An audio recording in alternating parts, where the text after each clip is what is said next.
So, guys, welcome to the final part of my story of my experience with the kidnappers on my way to Port Harcourt. So, I'm going to try summarizing the last bits of it and make it as very fast as possible so I don't have to make a different part anymore. Anyways, after the man left, we went back to our positions. Then I think I really did doze off this particular time. Then I think it was about 2 a.m. Yeah, 2 a.m. They woke us up and they were like, let's start going, let's start going. Then they released, then they told it was now me, the other guy, the very broke guy, and the other very broke girl. They said they are going to release all the three of us first because we don't have money that we are bringing. The remaining two, they are still trying to transfer their money. It's still doing like they already transferred it to like a particular account, but they are trying to transfer it to their account, and it's taking time. So the person that paid like 4 million, they were not done transferring all of the fund into their account, and the lady too that was paying 1 million, I don't know, and they were not done transferring the fund. So they are going to release the three of us first, then later release the rest of them when they are done with transferring them. So we're like, oh, okay, that's cool. So, but they're like, you're going to give us one last beating, especially the three of us that did not pay. So I was like, God, I started to beg. They told the guy to lie down and they want to flog him. Instead of him to lie down, he thought that they were still friends. Remember, he was already thinking that they were friends. So he was like, bros, now, why now? Me, I just lie down, no. I just lie down, sharp, sharp. If it's flog, they want to flog me so I can go, then it's fine. I will do that. I just lie down, sharp, sharp. The guy was not like, boss now.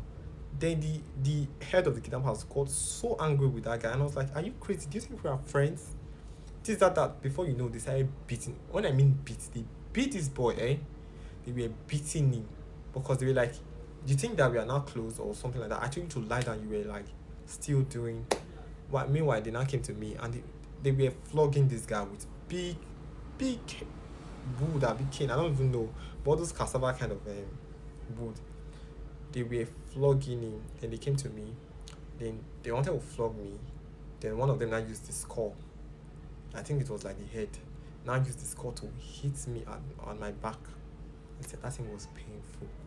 It just hit me, but that was the only thing they did to me. But the guy, they really beat that guy. And when he was not apologizing, then they told him that he should not even try again, that they are kidnappers, they are not friendly. So the guy was not like, oh, okay, sir, okay, sir. Me, I was just looking at them, I was like, I don't want to say that was good for you, Sha, because you're trying to make friends with your oppressors. Like, why? I don't understand why somebody would want to do that. But anyways, so we now started going. They now set us on our journey. Then I think half of them took the three of us, took us very far. We still walked, almost we still walked very, very far. We walked down. It was not very close to the road. They now took us close to the road, but they were not going to like go further with us. They now just directed us out. If we go down one particular path, then we'll turn to our left, move down again, then we'll come across like the main road. When we get to the main road, we should look for like somewhere, or we should like try to enter a bus that will take us down to Port Harcourt Park. The Port Harcourt Park from there is not far, it's about 500 naira. Mind you, it wasn't 500 naira, it's about 700 naira. So they put about 1.5 in. They put 1.5 in the hands of like they put the 500 in the girl's hand, then they put 1,000 naira in the guy's hand. Me, I was too weak to even hold anything. They now apologized to me, especially that my hand that now apologized to me. Now told me that I should try to forgive them. That he knows that I was the one that they beat more, and he knows that I'm very sick. But I should try to forgive them. The way he just said it, I just looked at him. I was like, thank you. And it was like, yeah, you guys should start going. And that was how we started to go. When we were moving, I was so weak, I was staggering. Then the guy came to meet me and like tried to hold me, like tried to give me support to walk. I was not even able to walk well because mind you, I was the only one that was barefooted. The rest they had them. The girls they gave them back their slippers. The guy was on shoes, so he did not even pull his shoe anytime. It was on boots, I think. Then the remaining two was with them. So I was walking out. I held the guy for support, and we walked for a very long time still. and we came out of the road. We were trying to stop vehicles that were passing. Nobody was answering us. Then till one particular man that was actually trying to like transport fruits. It was taking fruits to Port Harcourt to go and sell, I think. He had a lot of pineapples at his back, so he had just one spare seat, like one seat remaining. He stopped for us and we begged him, like, please, please, please. He said he told us that he just has one seat. How is he going to do it? And we did not want to just know. We were begging that the three of us were going to stay in that seat. That was when we entered the car. Almost, I was like this. I don't even know how to even explain it. But I was compressed in that seat, and the guy was like, what happened? Then we told him that we were kidnapped, and he was like, yeah, that the reason he agreed to help us because that particular road he was kidnapped one particular time too.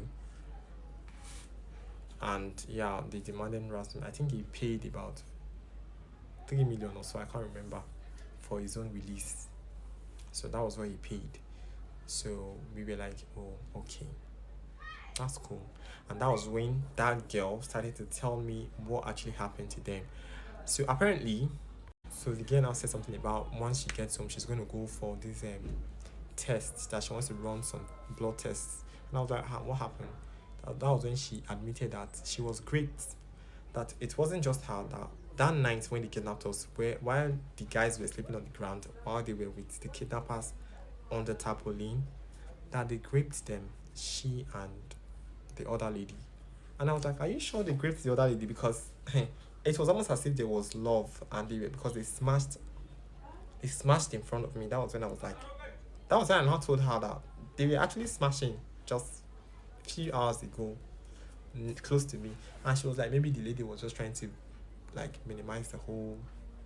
But I was like, no, I feel like she actually likes that guy, because you said they raped you at first, Abby. So at least they didn't do it again. They said no, it was just the first time. That first night they really raped them. She and some guys, and I think they raped the lady too, the married lady too. And I was like, wow. And she's like crying. She started crying. Then the driver was like, you have a boyfriend? And he said yes. And the driver was like, don't tell your boyfriend that. Okay, even if you're telling your boyfriend that they kidnapped you, don't tell your boyfriend that you were raped. And she was like, no, she's not going to tell her boyfriend about it, that she's just going to like go and do tests. Hopefully she doesn't get infections. And I felt so bad. I felt so bad because, wow, I've never really been in that kind of situation where I've experienced of seeing somebody firsthand experience it. Like, it was weird. I felt really bad for her because she was now crying that she was raped. But at the same time, I was still trying to fathom, like, so that lady was raped the first night, then the second night is that why she fell in love with the guy and was giving him for free? Because it was like love. These people were flirting with each other. I'm not even joking. These people were legit flirting when they decided to like do what they are doing.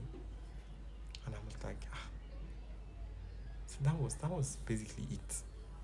That was how that particular man, that good Samaritan, took us to Ikorodu Park in Port Harcourt. And I was looking for who would take me to my house. I wanted a car person, but it was still very early. I think it was about 3 a.m. at this time. It was about 3 a.m., but nobody was around. So I was like, what's happening? What's going on?